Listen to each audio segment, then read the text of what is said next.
ఆమె చెప్పిన ప్రతి మాట నిజమే. ఆడపిల్లకి పెళ్లి చేయాలంటే ఏ తండ్రికి కూడా తన కూతురు వయసు గుర్తుకు రాదు.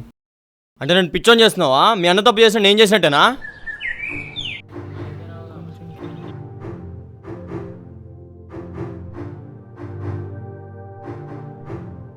హలో మేడం, పక్క తప్పుకుంటే ముందుకు పోతా.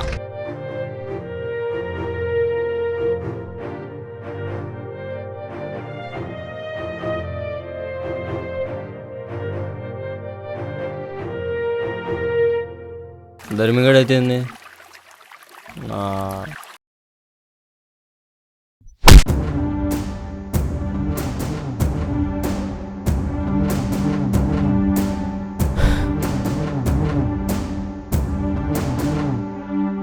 నా కొడుకు నా ముందే బామ్మర్ది అంటాడా? నీకెట్ట బామ్మర్ది? ఎట్ట పరసలు కలిపినా చూసుకుందాం దా.